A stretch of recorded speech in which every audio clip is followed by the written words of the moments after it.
ঘন্টা হাঁটার পরেও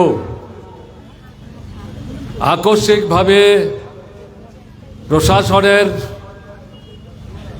অনুমতি পাওয়া গেছে বলে এই সভাটির আয়োজন করা হয়েছে।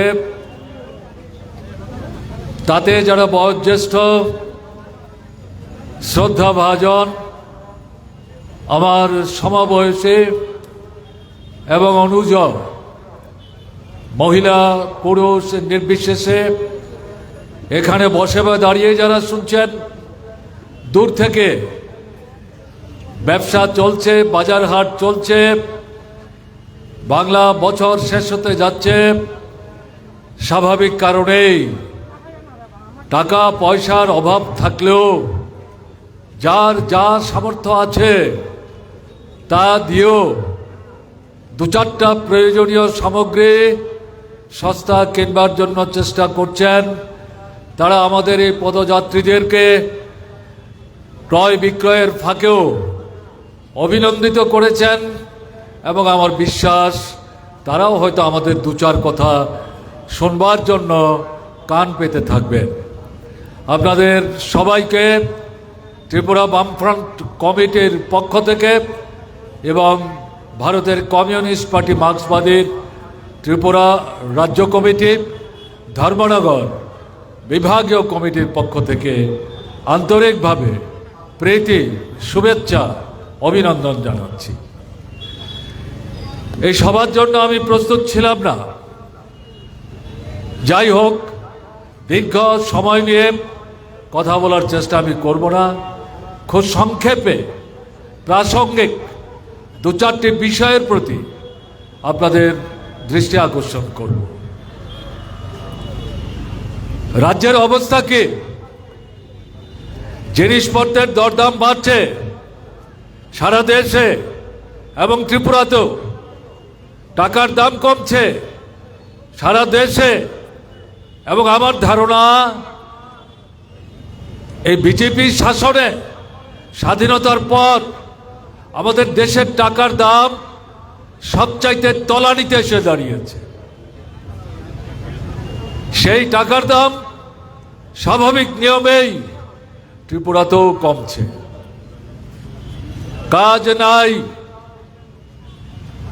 বামপন্থী ফ্রন্ট সরকার থাকার সময় কেন্দ্রে কংগ্রেস সরকার ডক্টর মনমোহন সিংয়ের নেতৃত্বে 61 জন বামপন্থী ফ্রন্টের সাংসদ তারা এই সরকারের উপর চাপ সৃষ্টি করে গ্রাম এবং শহরের দৈনিক শ্রমদানের বিনিময়ে যারা আয় উপার্জন করে সেদিনের শ্রমের টাকা হাতে নিয়ে বাড়িতে ফিরবার পথে চাল, ডাল, তেল, নুন নিয়ে ফিরেন। দুবেলা খেতে না পারলেও অন্তত একবেলা খেয়ে পড়ে থাকার চেষ্টা করেন। সেই যে রেগা বর্তমান বিজেপি সরকার এটা প্রকৃত অর্থে ধ্বংস করে দিয়েছেন। ত্রিপুরাতে গত 7-8 বছর যাবৎ বিজেপির নেতৃত্বাধীন সরকার আসার পর এই ত্রিপুরায় রেগার কাজ সৃষ্টি করার মধ্য দিয়ে বামফ্রন্ট সরকার সারা ভারতবর্ষের প্রথম 5টা রাজ্যের মধ্যে নিজের স্থান করে নিতে পেরেছিল। 85 থেকে 95 দিন গড়ে কাজ দিতেন। কোনো সময় কোনো ব্লকে 100 দিনের বেশি কাজ, বিশেষ করে উপজাতি, তপশিলি, সংখ্যালঘু জনভুক্ত এলাকাগুলিতে এই দৃষ্টান্ত স্থাপন করেছেন। কিন্তু জোটের শাসনে, বিজেপির শাসনে স্তব্ধ হয়ে গেছে। 30-32 দিনের বেশি কাজ ছিল না। মজুরি 3 মাস, 4 মাস, 5 মাস, 6 মাস পর সেই মজুরি যখন ব্যাংক থেকে তুলতে যেতেন, বিজেপির মণ্ডলের নেতা যারা তারা দল বেঁধে সেখানে দাঁড়িয়ে থেকে ব্যাংক থেকে টাকা তুলে যখন শ্রমিকরা ফিরবার চেষ্টা করেন, তাদের উপর থাবা বিস্তার করে জোর করে তাদের কাছ থেকে তাদের শ্রমের টাকায় তারা ভাগ বসাবার চেষ্টা করেছে। এই হচ্ছে অভিজ্ঞতা। এবং আজকে সেই রেগার কাজও বন্ধ হয়ে গেছে।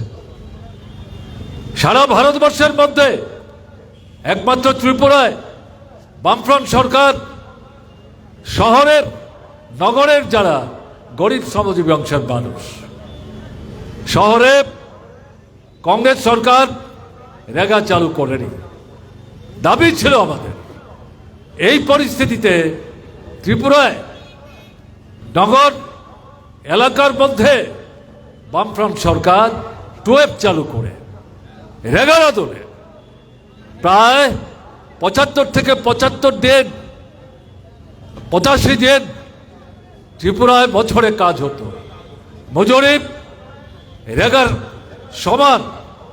তাতে কি আমরা দেখেছি গড়ে প্রায় 60 থেকে 65 দিন শহরের গরিব মানুষ, শ্রমজীবী মানুষ দৈনিক শ্রমের বিনিময়ে বেঁচে থাকার চেষ্টা করেন, তারা কাজ পেতেন।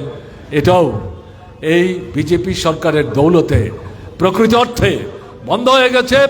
10 দিন 12 দিনের বেশি তারা কাজ পান না, এবং সেখানেও মজুরি 3 মাস 4 মাস 5 মাস 6 মাস অপেক্ষা করে টাকা হাতে নিতে হয়। সেখানেও বিজেপির মণ্ডলের লোকরা থাবার হাত বিস্তার করে। বামফ্রন্ট সরকারের সময় শুধু রেগা বা টুয়েব না, পূর্ত দপ্তর, গ্রাম উন্নয়ন দপ্তর, উপজাতি কল্যাণ দপ্তর, বন দপ্তর, শিক্ষা দপ্তর, স্বাস্থ্য দপ্তর, কৃষি দপ্তর, বিদ্যুৎ দপ্তর, সেচ দপ্তর, এরকম প্রায় 10 থেকে 12টা উন্নয়নমূলক দপ্তর বাৎসরিক বাজেটে বামফ্রন্ট সরকার এই দপ্তরগুলির জন্য কোটি কোটি টাকা বরাদ্দ করতেন। এই টাকার বিনিময়ে শ্রমিক নিয়োগ করে দপ্তরের নেতৃত্বে গ্রামে গঞ্জে শহরে উন্নয়নমূলক কাজ সংগঠিত করা হতো, এবং এতে করে যেটা দেখা গেছে কোনো কোনো ক্ষেত্রে এই দপ্তরের উন্নয়নমূলক কাজের মজুরির হার রেগা অথবা টুয়েবের চাইতে বেশিও পেতেন। সবচেয়ে বড় কথা কি, শ্রমিকরা এটা গ্রামের হোক শহরের হোক, তাদের সামনে শুধু একটা কাজ না, 3টা 4টা 5টা 6টা কাজ তারা পছন্দ করতেন। বাড়িতে থেকে দূরে না হেঁটে কাজের বিনিময়ে ভালো বেশি মজুরি কোন কাজ করলে পাওয়া যায়, এই কাজ করার পর কাজে অংশগ্রহণ করার আগে যেহেতু বাড়ির পাশাপাশি কাজ, বাড়ির কাজ নিজের ছোট্ট জমিতে কাজ, এবং 5টার মধ্যে কাজ শেষ করে বাড়িতে ফিরে গিয়ে নিজের যে অন্যান্য কাজ, ছোট্টখাটো দোকানপাট, এগুলো তারা চালাবার চেষ্টা করতেন। একটা নূতন অর্থনৈতিক পরিমণ্ডল গ্রাম এবং শহরে বামফ্রন্ট সরকারের সময় সৃষ্টি করা সম্ভব হয়েছিল। অনার বন্ধ হয়েছিল, অনার মৃত্যু বন্ধ হয়েছিল, সন্তান বিক্রি বন্ধ হয়েছিল। কাজের জন্য ত্রিপুরার বাইরে, ভারতবর্ষের বাইরে যাওয়ার যে প্রবণতা সৃষ্টি হয়েছিল বামফ্রন্ট সরকার আসার দৌলতে বহুলাংশে সেটা বন্ধ হয়ে গিয়েছিল। এই সমস্ত পরিমণ্ডল বিজেপির শাসনে ধ্বংস হয়ে গেছে।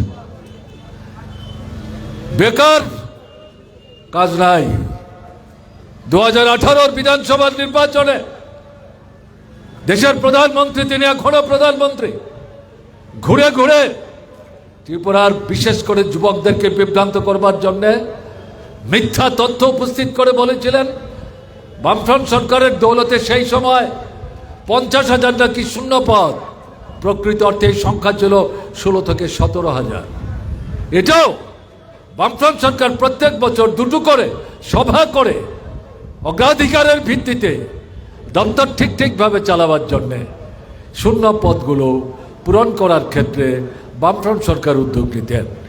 এই সমস্ত কথা বেমালুম চেপে গিয়ে মিথ্যা তথ্য উপস্থিত করে প্রধানমন্ত্রী, তৎকালীন বিজেপি দলের জাতীয় সভাপতি, বর্তমানে স্বরাষ্ট্রমন্ত্রী, তারা ঘুরে ঘুরে বক্তৃতা করে বলেছেন, যদি আপনারা ভোট দিয়ে আমাদের সরকার তৈরি করতে সাহায্য করেন, প্রথম মন্ত্রিসভার বৈঠকেই এই 50,000 শূন্য পদ পূরণের সিদ্ধান্ত নেব এবং বছর ভিত্তিক নূতন করে যে পদ শূন্য হবে, বয়স শেষ হলে পদ, অস্বাভাবিক মৃত্যু ঘটলে পর সেই শূন্য পদ সেই বছরই আমরা পূর্ণ করব।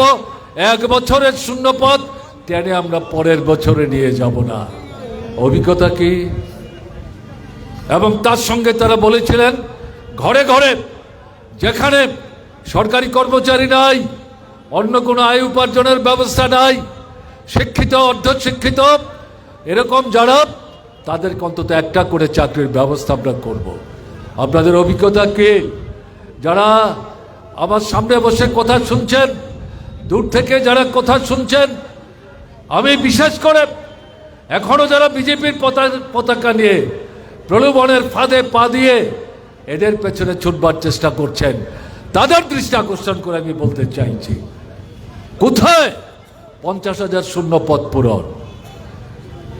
কোন শূন্য পদ এই সরকার পূরণ করেনি। এবং দেখা গেল 2018 সালে ত্রিপুরায় সরকারি কর্মচারীর সংখ্যা ছিল 1,65,000-এর উপর। এখন সেই সংখ্যা 1,12,000 থেকে 15,000 এসে দাঁড়িয়েছে। তাহলে কর্মচারীর সংখ্যা কমলো, এদের শাসনে শূন্যপদ তৈরি হলো। তাহলে এই শূন্যপদ তারা পূরণ করছে না কেন? নূতন পদ সৃষ্টি করছে না কেন? আমাদের যুব বন্ধুরা হিসাব করে দেখিয়েছেন, সারা ত্রিপুরায় ঘুরে ঘুরে বলছেন বামফ্রন্ট সরকারের সময়ে প্রতি সপ্তাহে একটা করে মন্ত্রিসভার বৈঠক হতো। সেই বৈঠকে অন্যান্য গুরুত্বপূর্ণ কর্মসূচির মধ্যে বিশেষভাবে স্থান পেত নূতন পদ সৃষ্টি, শূন্য পদ পূরণের জন্য সিদ্ধান্ত গ্রহণ। এবং তারা হিসেব করে দেখিয়েছে বামফ্রন্ট সরকারের এই পদক্ষেপ উদ্যোগের জন্য প্রতিদিন গড়ে বামফ্রন্ট শাসনে কম করে অন্তত 11 জনের সরকারি চাকরি হতো। এখন সমস্ত কিছু বন্ধ হয়ে গেছে। বেকার সমস্যা এই বিজেপির শাসনে সারা ভারতবর্ষে গত 10 বছরে রেকর্ড তৈরি করেছে। স্বাধীনতার পর যেভাবে বেকার সৃষ্টি হয়েছিল বিজেপি শাসনে, সমস্ত রেকর্ড ম্লান করে দিয়েছে। ত্রিপুরাতেও লক্ষ লক্ষ নূতন বেকার সেখানে তৈরি হচ্ছে। রাজ্য সরকারের কোনো নজর নেই। চাকরে স্বাভাবিক নিয়মে নিয়োজিত হচ্ছে না। 8 মাস 10 মাস 11 মাসের জন্য নিয়োগ হচ্ছে, তাও বেতন যে পদের জন্য নিয়োগ করছেন সেই পদের জন্য সরকার থেকে যে বেতন দেওয়ার কথা সেই বেতন তারা দেন না, তার চেয়ে কম দেন। এবং 8 মাস 9 মাস কাজের পর ছাঁটাই করে দেন এবং এরপর সেখান থেকে বাছাই করে একটা ছোট্ট অংশকে আবার চুক্তির ভিত্তিতে নিয়োগ করেন। সারা দেশে কি চলছে? আর্মি, সেনাবাহিনীর যুবক যারা বুক চিতিয়ে দিয়ে আমাদের যারা শত্রু, তারা আমাদের দেশের সার্বভৌমত্ব ধ্বংস করতে চায়, স্বাধীনতাকে দুর্বল করতে চায়, অগ্রগতিকে প্রতিহত করতে চায়, তাদের আক্রমণের বিরুদ্ধে জীবন দিয়ে দেশকে রক্ষা করছেন। সেই সেনাবাহিনীতে বিজেপির দুঃশাসনে এখন নিয়মিত নিয়োগ নাই, চুক্তির ভিত্তিতে নিয়োগ হচ্ছে। কোথায় তারা নিয়ে চলেছে ভারতবর্ষকে? এবং সেখান থেকে এক যাত্রায় তো পৃথক ফল হবে না। ত্রিপুরায় পরিস্থিতি এক চাইতে আরো খারাপ জায়গায় চলে গেছে। এবং এখানে আমরা কি জিনিস লক্ষ্য করছি? দুর্নীতি এবং বিজেপি সরকার সমর্থক হয়ে গেছে। অফিসে গিয়ে একটা রেশন কার্ড আপনি যদি নূতন করে তৈরি করতে চান, পরিবারের লোক সংখ্যা বাড়ল, সেই রেশন কার্ডটা সংশোধন করে নূতন যিনি সদস্য তার নাম যুক্ত করার চেষ্টা করেন, সেখানেও পয়সা না দিলে এই কাজটা নাকি এখন করা যায় না। আপনাদের ধর্মনগর অভিজ্ঞতা আপনারা ভালো করে বলতে পারবেন। শুধু তা না, স্থায়ী বাসিন্দা পার্মানেন্ট রেসিডেন্টের সার্টিফিকেট, এটা অফিস থেকে আনতে হয়।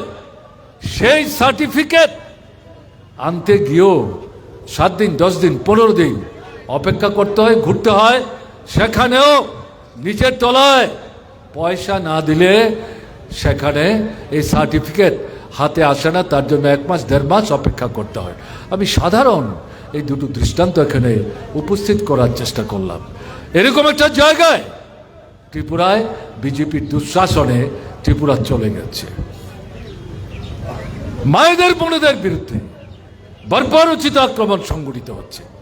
প্রতি সপ্তাহে 1-2টা করে ঘটনা ঘটছে।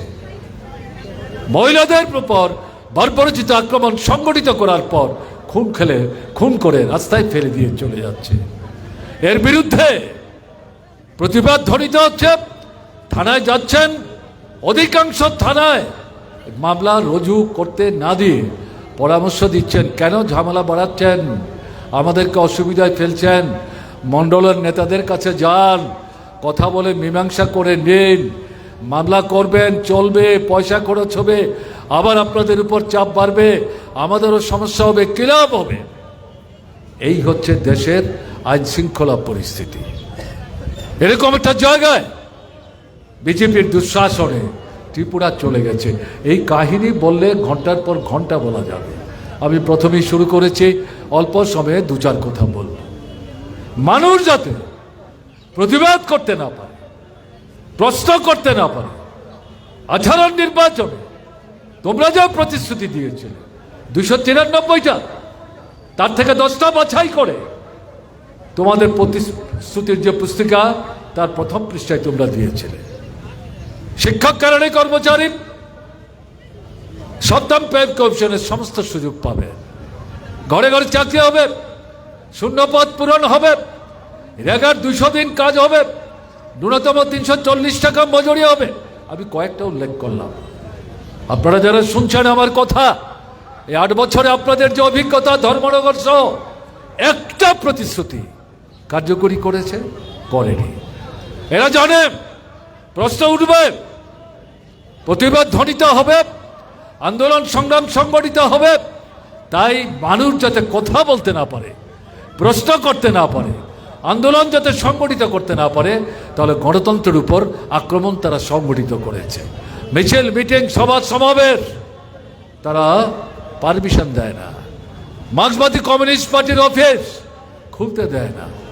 জবরদখল করে বিভিন্ন গণতান্ত্রিক সংগঠনের অফিস তারা সেখানে করায়ত্ত করছে। আমরা আজকে এখানে দাঁড়িয়ে যে মিটিং করছি, এই ডান হাতে ত্রিপুরার শিক্ষক কেরানি কর্মচারীদের শক্তিশালী গণতান্ত্রিক সংগঠন সমন্বয় কমিটি বছরের পর বছর এই জায়গায় অফিস করে তারা ধর্মনগর মহকুমার শিক্ষক কর্মচারী আন্দোলনের নেতৃত্ব দিচ্ছিলেন। আমি যখন ছাত্র আন্দোলনের কর্মী ধর্মনগর যখন আসতাম, এই অফিস আমি দেখেছি। শিক্ষক কেরানি কর্মচারী নেতৃত্বের সাথে কথা বলবার জন্য এই অফিসে আসবার সুযোগ আমার হয়েছে। এই অফিস জোট সরকার তৈরি হওয়ার পর কয়েক মাসের মধ্যে তারা জবরদখল করলো, লুটপাট করলো, তাদের পছন্দ মতো সংগঠনের হাতে এই অফিস তারা তুলে দিল।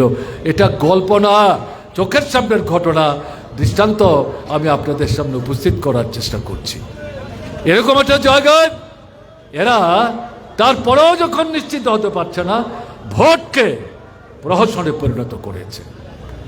18 বিধানসভা নির্বাচনের পর পঞ্চায়েতের উপনির্বাচন, পঞ্চায়েতের সাধারণ নির্বাচন, নগরের নির্বাচন, লোকসভার নির্বাচন, 2023-এর বিধানসভার নির্বাচন, বিধানসভার উপনির্বাচন, আবার লোকসভার নির্বাচন।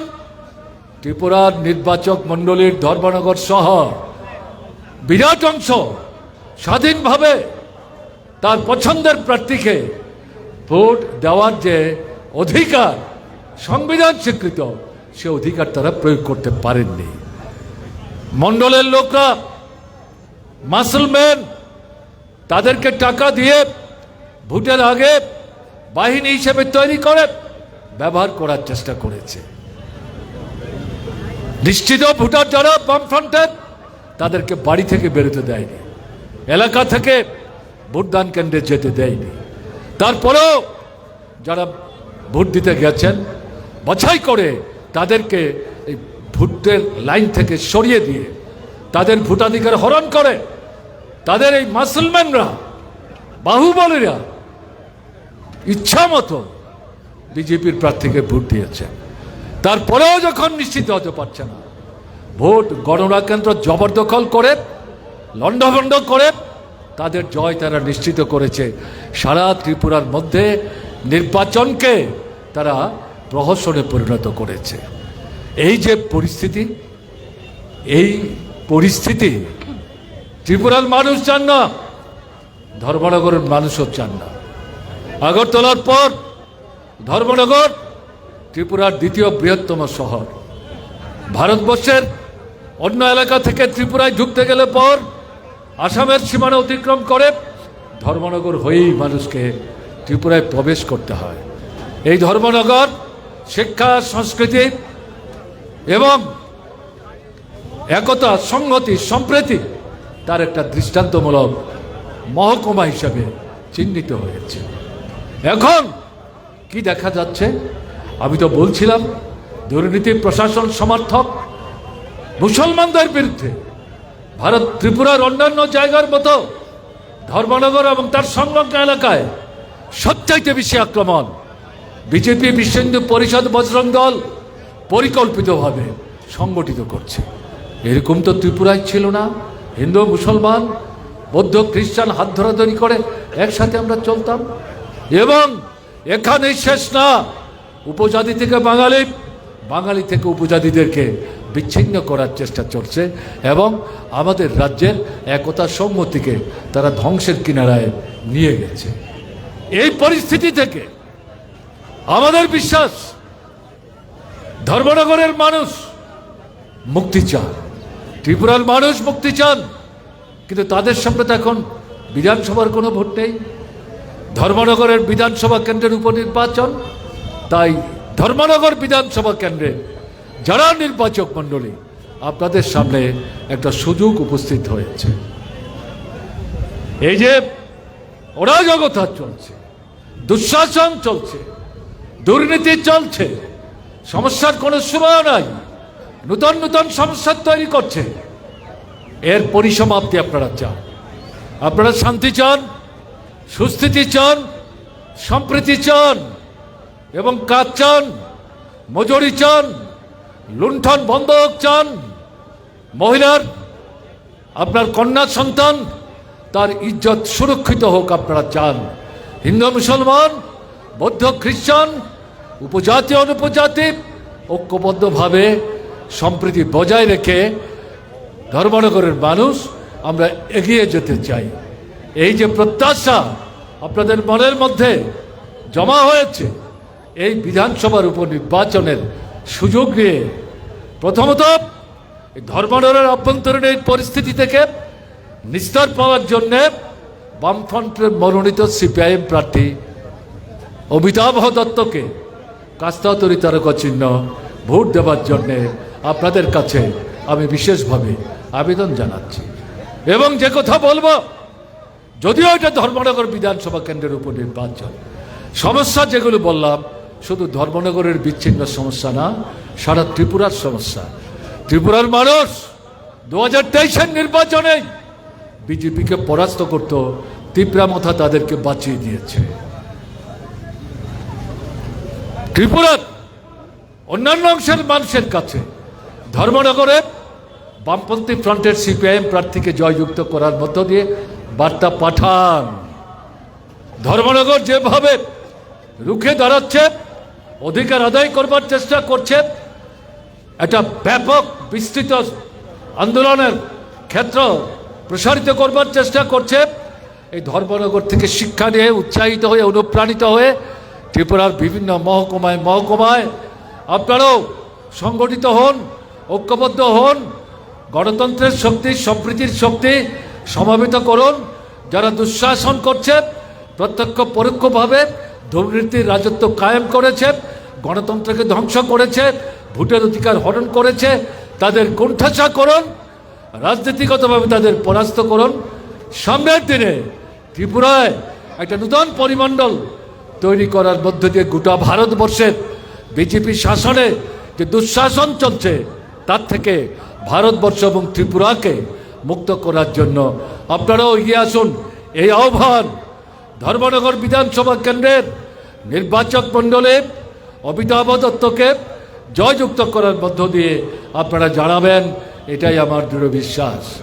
ভোট দিতে যাবেন, বাধা দেওয়ার যদি কেউ চেষ্টা করে, বাধা পেলেই গত বিধানসভার নির্বাচন, লোকসভার নির্বাচনও যেভাবে মুখ নিচু করে মন খারাপ করে বাড়িতে ফিরে গেছেন, এবার কিন্তু ফিরে গেলে চলবে না। একা ভোট দিতে আসবেন না।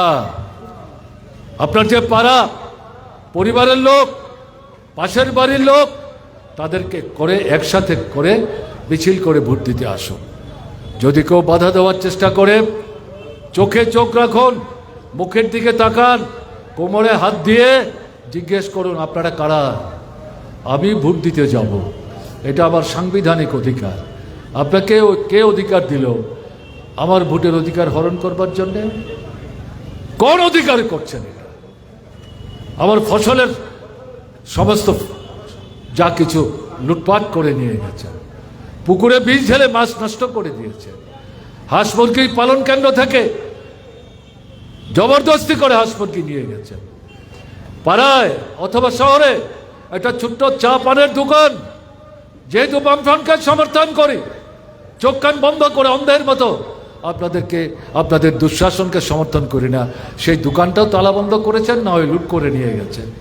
একটা অটোরিকশা আছে, একটা জিপ গাড়ি আছে, ধার দেনা করে চালাবার চেষ্টা করছি, এটা নিয়েও আমাদের বেরোতে দিচ্ছেন না। বাকিটা থাকলো কি? এখন ভোটের অধিকারও হরণ করছেন। এগুলি যে করছেন, আপনারা যারা করছেন, আপনাদের জীবনের সমস্যার কোনো সমাধান হয়েছে? আপনাদেরকে বাহুবলে হিসাবে, ভাড়াটে বাহিনী হিসাবে, গুন্ডা শব্দটা আমি ব্যবহার করতে চাইলাম না, এরা তো আমাদেরই সন্তান, এদেরকে ব্যবহার করে মানুষের ভোটের অধিকার হরণ করছে। তাদেরকে জিজ্ঞেস করবেন, তোমার কি সমস্যার সমাধান হয়েছে? তুমি চাকরি পেয়েছ? তোমার বাবার বেতন বেড়েছে? তোমার ভাইয়ের চাকরি হয়েছে? তাহলে তুমি কেন এই নির্বাচনে আমার ভোটার অধিকার হরণ করার চেষ্টা করছো? লুটের রাজত্বকে সমর্থন করছো? তোমার তো কোনো অধিকার নাই। তোমাকে বলছি, পথ ছাড়ো, আমরা আমাদের ভোট দিতে যাব। তোমার যদি ভোটের অধিকার থাকে, তোমাকেও বলবো স্বাধীনভাবে যাকে পছন্দ তাকে ভোট দাও। তুমি আমার ভোট লুট করছো। নিজে যখন ভোট দিতে যাবে, গিয়ে দেখবে তোমার ভোট আরেকজন তোমার সহযোগী লুট করে তার পছন্দের লোককে ভোট দিয়ে দিয়েছে। নিজের ভোটের অধিকারই তো তুমি হারাবে। বুঝবার চেষ্টা করো। কাজে এই দৃষ্টিভঙ্গি নিয়ে সাহসে ভর করে একটু ঘুরে দাঁড়িয়ে ঝগড়া করার জন্য না, বিনয়ের সাথে যুক্তির ভিত্তিতে বলবার চেষ্টা করুন। দেখবেন যারা বাধা দেওয়ার চেষ্টা করছে, অধিকাংশ মাথা নুয়ে আর তর্ক না বাড়িয়ে চলে যাচ্ছে। দু চারজন থাকার চেষ্টা করবে, হাত দিয়ে তাদের সরিয়ে ভোট দিতে যাবেন। আপনাদের পাড়া থেকে যারা ভোট দিতে যাবেন, আপনি ভোট দিয়ে ফিরে যাবেন না। আপনাদের পাড়ার সর্বশেষ যে ভোটার, তার ভোট দেওয়া শেষ হলে পর তারপর দলবদ্ধভাবে বাড়িতে ফিরে যান। আগে যারা ভোট দেবে পাড়ার বয়স্ক মানুষ, মহিলা মা বোনেরা, তাদের ভোট হলে তাদেরকে আগে পৌঁছে দিন। এই পদ্ধতিতে নির্বিঘ্নে ভোট সম্পন্ন হতে ভূমিকা নেই। 9 তারিখ যদি এভাবে ভোট করতে পারেন, তাহলে এই ভোটের যখন গণনা হবে, তারা কিন্তু ভোট গণনা কেন্দ্র আগের মতো লুট করার চেষ্টা করবে। কারণ তারা নিশ্চিত হয়ে যাবে, যেভাবে মানুষ ভোট দিলেন সমস্ত বাধা বিপত্তি অতিক্রম করে এই ভোটে বিজেপির পক্ষে আর জয় হাসিল করা সম্ভব হবে না। তাই ভোটের গণনা কেন্দ্রে গোলমাল বাঁধাবার চেষ্টা করতে পারে। আগাম ভোটের দিনের মতো ভোটের গণার দিন সকালবেলায় এলাকার লোক, বিশেষ করে যারা যুবক মধ্য বয়সে, তারা আসুন, ভোট গণনা কেন্দ্রের সামনে জমায়েত হন। ভেতরে সাহসী বামপন্থী ফ্রন্টের প্রার্থীর ভোট গণতে পারে এরকমদের ভোট গণতে পাঠান। ভেতরে গোলমাল করার চেষ্টা করলে ভিতরেই এই গোলমালের প্রচেষ্টাকে প্রতিহত করতে হবে, প্রতিরোধ করতে হবে এবং চারিদিকে ঘেরাও করে আপনারা বসুন ভোট গণনা কেন্দ্রে।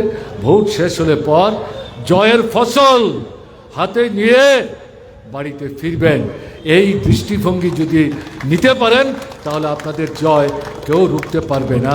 হতে পারে ধর্মনগর বিধানসভা কেন্দ্রের উপনির্বাচন, কিন্তু এই নির্বাচনে এই ইতিবাচক দৃষ্টান্ত স্থাপন করতে পারলে পর গোটা ত্রিপুরার সামনের দিনের গণতান্ত্রিক আন্দোলনের মধ্যে একটা মৌলিক পরিবর্তন আনাবার ক্ষেত্রে একটা পরিস্থিতির পরিমণ্ডল আপনারা তৈরি করতে পারবেন। আমার দৃঢ় বিশ্বাস ধর্মনগরের নির্বাচক মণ্ডলীর সামনে যে সুযোগ উপস্থিত হলো, এই সুযোগের সদ্ব্যবহার করার ক্ষেত্রে আপনারা পিছিয়ে থাকবেন না, বরং সাহসে ভর করে আপনারা এগিয়ে আসবেন। বামফ্রন্টের প্রার্থীকে জয়যুক্ত করার ক্ষেত্রে কার্যকরী ভূমিকা নেবেন। এই আহ্বান আপনাদের কাছে রেখে আমি আমার কথা বলা শেষ করছি। ভালো থাকবেন, আমার নমস্কার নেবেন।